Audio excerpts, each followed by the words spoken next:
Okay. Good. It's So what would be like your earliest memories of your parents? of my parents. Start there. That's easy, right? Earliest memories of my Pretty easy. parents. Before all the 6 other jokers showed up, and it was just you and them. Yeah. My father tells me, or told me, he hasn't talked to me lately, but he told me that when we moved back from Michigan, where I was born, I squalled on the train virtually all the way home. Almost drove him batty. He said at one point he was strongly tempted to just pitch me out and forget it. Pitch me out of the train. Out of the moving train. Out of the moving train. Yeah, get rid of me. Because I guess I don't know why I was making all that noise. I don't remember that particular thing. Then I remember getting back to the farm where Grandma was. Grandpa had already died, and Grandma was there. And I was afraid of the animals.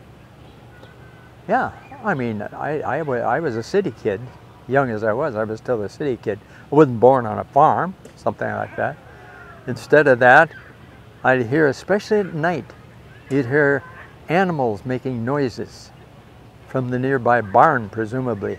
But in my mind, they weren't from the barn, they were much closer. Probably somewhere in the house. Probably right outside of the door of the bedroom where my brother and I slept. Or they could have been, everybody knows this if they think about it, they could have been right under the bed. That was a distinct possibility every night.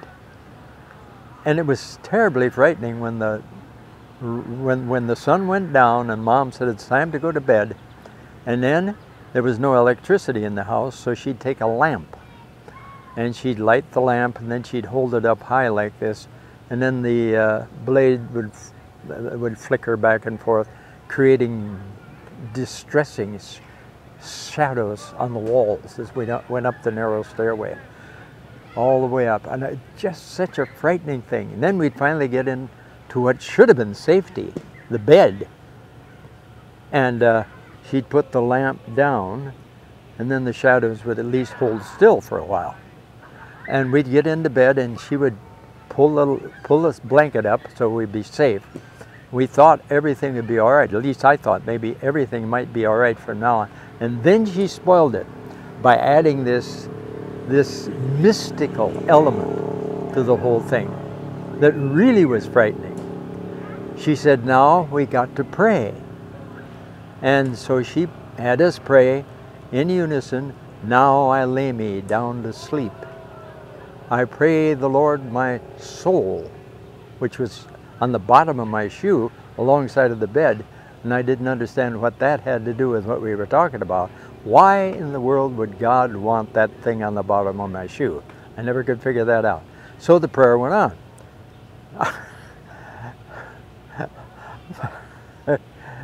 I pray the Lord my soul to keep.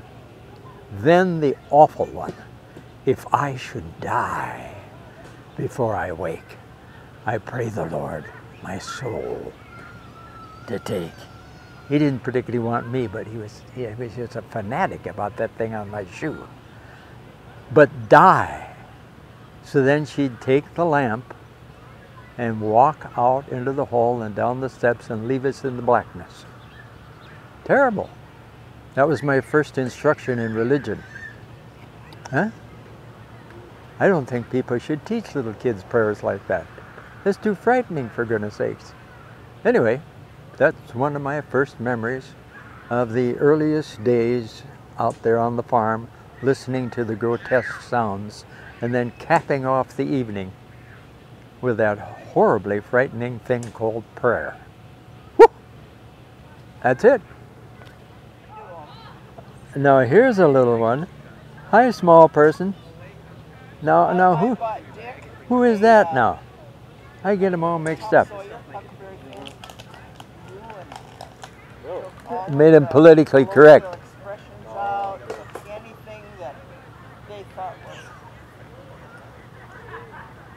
No, but I was thinking about the, who is this nasty, nasty lady in one of the one of the old tales, and they go over to visit her. She's so mean and so nasty, and they push her in the oven, Oh, that's and they fry her in the oven. Hansel and Gretel. Yeah. Hazel and Gretel. So they fried her in an oven. Well, she was going to fry them, so they fried her. Yeah. Yeah. A lovely story to tell I a kid. know, all those tales were like that, yeah. Can you talk a little bit about like your time in the service and coming home, that period of time? Oh dear. You can elaborate on a little bit? He was on a ship. I was on a ship. Well, how that relates more to you coming back and that story. Well, I was 17. The war, the Second World War, not the Civil War, the Second World War. People accuse me of living in the Civil War time. No, Second World War. And we didn't know it was winding down, of course. So patriotism was fervent. Everybody wanted to be a hero and go on out and lick the dirty Japs and all that sort of stuff. So foolish as it was. Anyway, I was really patriotic like everybody else. But I was also interested in my own best interests. So I decided, instead of waiting around for the draft board to send me that greeting, they always would send letters out and they started with a simple word, greetings. Then you always knew you were in trouble. And rather than waiting for that and ending up carrying a pack on my back, slogging through some mud someplace out in no man's land, that I'd be better, a little neater if I joined the Navy instead. So I went down with another guy, 2 other guys, and signed up with my dad's permission. I was too young to sign on myself, had to have Dad's permission. So he signed on, and just about a month later or so they called us up, and away we went. And went off to Great Lakes Naval Training Station for boot camp. Boot camp was abbreviated in those days because they wanted to rush the bodies out there so that they could get the war over quicker. And so instead of about 12 weeks, ours was about 7.5 weeks. And what an eye-opening experience to find a whole bunch of people as irresponsible as I was, ill-mannered, stupid in many respects, all huddled together, 120 of us in an upper barracks.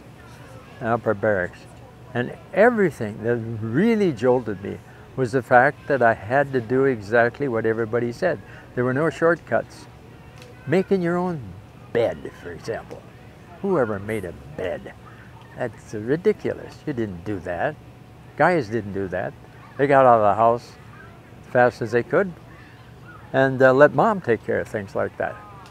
But not with these hard-nosed characters in the Navy. So I had to do everything. Get up exactly when they tell you to get up. Do exactly what they told you to get up. Eat all your food that you took. You couldn't leave anything on your tray. Had no choice in the whole matter. To eat, you took what do you call these things? Fork on, you know, what do we call them now? Serving trays, I guess, or something. And you held it at an angle as you went through the chow line because they threw the food at you. And if you left it this way, you'd end up with it, and then you'd be called in trouble for messing up. So you put it at an angle. You learn to do that. And splat, splat, splat, the food would come. And you had to eat every bit of it, and you had to march until you were blue in the face. I thought they did that only in the Army, but the Navy was just fanatical about marching, at least in boot camp. So we went through the whole thing, started out finding out exactly how bad my physical condition was when I got in. I thought, after all, I played football, all that sort of stuff, but the standards at Owatonna High School evidently were far lower than the U.S. Navy. So they just worked our tails off. I thought I was going to die going through these simulated tracks and obstacles that you had to go through. Anyway, finally got done, got assigned to a ship up in Oregon, Portland, Oregon. And while I was there, one day a guy came rushing into the room. We'd been assigned to the ship, but we weren't provisioned and weren't out to sea yet. So one afternoon, was it? One morning, some guy came hollering at the top of his lungs into the barracks, hollering, "It's over, it's over, it's over, it's over. The Japs gave up. It's over, it's over." And bingo, the war was over. So all of a sudden, we all had liberty.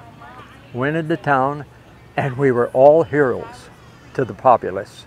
Of course, they didn't know one Navy man from another one or one Army from the other. We were just uniform people. And whereas they didn't really care to have us around too much before, now we were the heroes of the hour. And we walked down the street. I remember a lady, old lady, came up to me with tears streaming down her cheeks. She said, "Thank you, Sonny, thank you, you know, hugged me like everything for, you know, for winning the war the way I did and all that."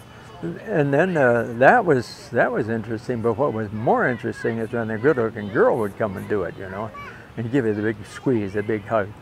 We found ourselves in the back of a car. What do you call these things that don't have a top? A convertible, yeah. A whole bunch of us stacked up on the top of a convertible, going down the streets, the crowds yelling and screaming and throwing things, and it was wonderful. I mean, you know,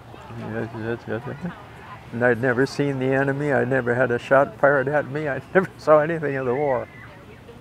But we were heroes. And it was kind of a nice feeling. It really was. Then there came the letdown.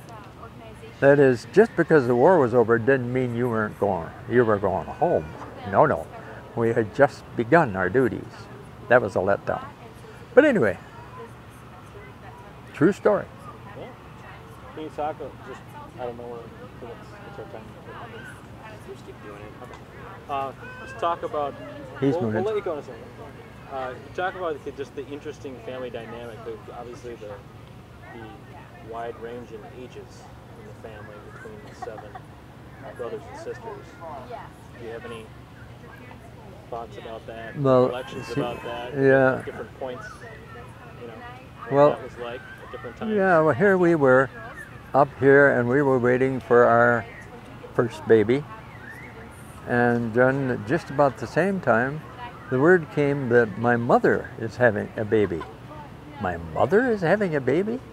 Ooh, your mother too, yeah. And it turned out that you were just about the same age as Becky. I don't know what the age difference was, but it wasn't very much. I can't remember which one. He was about like closer to Diane, maybe, huh? Yeah, maybe so. So Sue is like Pretty close. Carrie. Anyway, there came additional baby number 1. I always think of it as being the first of the second litter. There were 4 in the first litter, 3 in the second litter. And Mom was so startled. I remember Dad commenting about it, about these babies coming out. After you, I believe, yes, after you were born, he was really, really wrung out. He was, oh man. He said, it was terrible. He said, I never want to go through anything like that again. My dad, I thought, what are you talking about? His mom had the baby. But anyway, it was a very trying experience for him, for some reason or other. And it turned out to be Patrick Bernard Dugan. And then, it wasn't very long. It was a couple of years, about 2 years between you and Diane, I think. And then the additional shock, we're having babies, my mom's having babies. Oh, we had 2, she had 3, and here they were, one after the other. Now, we didn't see a whole lot of you, it didn't seem like. We were terribly busy up here. It was a very demanding time in fellowship membership. And I had to say, my 3 younger siblings have never really exactly, until quite recently, been like brother and sister to me. Nothing wrong with it, anything like that. But the age difference is such that I think through the years I've generally thought of them more as if they were one of my kids than they were my brothers. I mean, this guy is 20 years younger than I am, for goodness sake. At least. Diane's 22 years younger.